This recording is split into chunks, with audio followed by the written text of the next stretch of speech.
Morning all of you. आज हम class 12 के भौतिक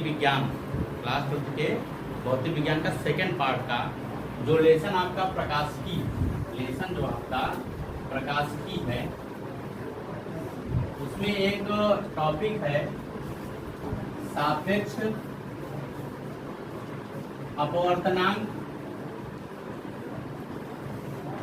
व निरपेक्ष अपवर्तनांक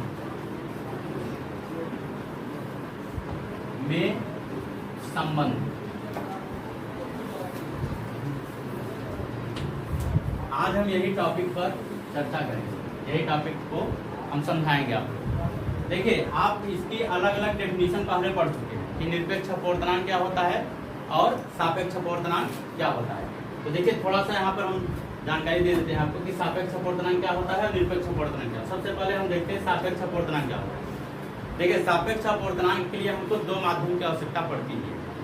जैसे एक माध्यम हमारा वायु रहे, दूसरा हमारा क्या रहे, जल रहे, या फिर एक माध्यम हमारा जल रहे, दूसरा हमारा क्या रहे, वायु रहे, या फिर कांच रहे एक माध्यम। तो इसमें क्या होता है कि केवल एक प्रकाश की किरण, जब एक प्रकाश की किरण एक माध्यम से चल करके दूसरे माध्यम में जाती है तो अनुपात साइन आई बटे साइन आर को हम लोग क्या बोलते हैं, पहले माध्यम के सापेक्ष दूसरे माध्यम का अपवर्तनांक है। ये तो था सापेक्ष अपवर्तनांक। अब अगर निरपेक्ष अपवर्तनांक की बात आएगी तो निरपेक्ष अपवर्तनांक किसको बोलते हैं। अब इसमें केवल एक माध्यम प्रेजेंट रहता है, इसमें दूसरा माध्यम क्या हो जाता है, निर्वात। यानी किसी अन्य माध्यम का अगर हम निरपेक्ष अपवर्तनांक की बात करते हैं तो निर्वात के सापेक्ष किसी माध्यम के अपवर्तनांक को हम लोग क्या बोलते हैं, निरपेक्ष अपवर्तनांक बोलते हैं। इतना आप लोग पढ़ चुके हैं, ठीक है। तो यहाँ पर हम थोड़ा प्रूविंग की बात कर रहे हैं, मतलब डेरिवेशन की बात है यहाँ पर। तो यहाँ मान लेते हैं कि माना कांच का निरपेक्ष अपवर्तनांक,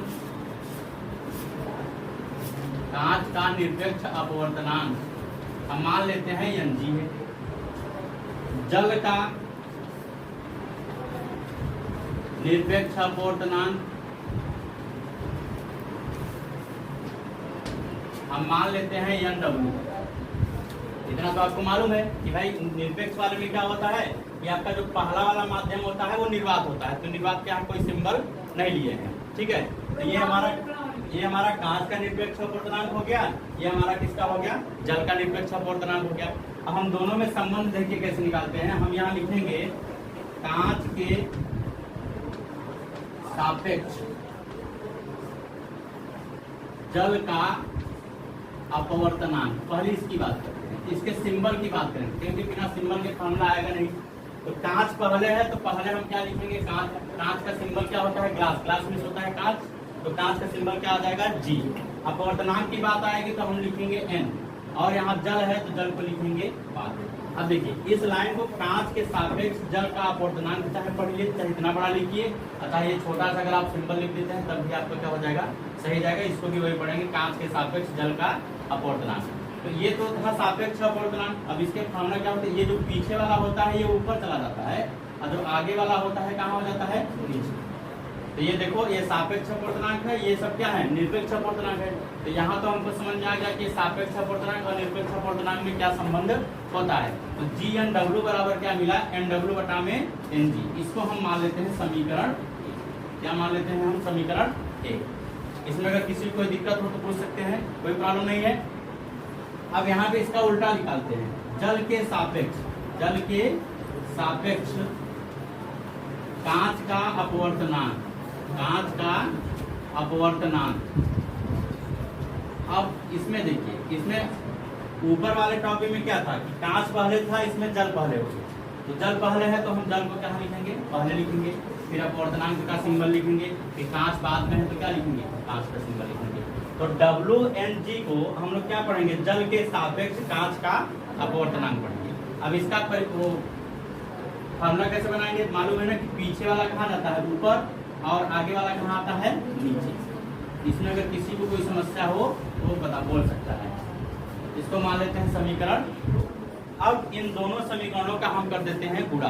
कैसे, देखिए, समीकरण 1 गुणते समीकरण 2, दोनों समीकरण का जैसे ही गुणा करेंगे तो देखो गुणा कैसे करते हैं, LHS का LHS के साथ करेंगे और RHS का RHS के साथ करेंगे। ठीक है, तो LHS में बताइए क्या है, GNW इंटू इसका LHS क्या है, WNG बराबर इसका LHS क्या है, NW अपान NG इंटू इसका RHS क्या है, NG अपान NW। इसमें किसी को कोई समस्या? देखिए न्यूमरेटर डिनोमिनेटर अंश हर में है, बराबर कट गया। तो यहाँ हमको मिला एक फॉर्मूला GNW इंटू WNG बराबर क्या मिला, एक ये फार्मूला। तो देखिए जो हमारी हेडिंग थी उसके लिए पर्याप्त यही था कि सापेक्ष अपवर्तनांक और निरपेक्ष अपवर्तनांक में क्या संबंध होता है, वो यही था। हेडिंग आपका कहाँ तक था, यही था। इन दोनों का रिलेशन हम यहाँ पर निकाल दिए। ठीक है,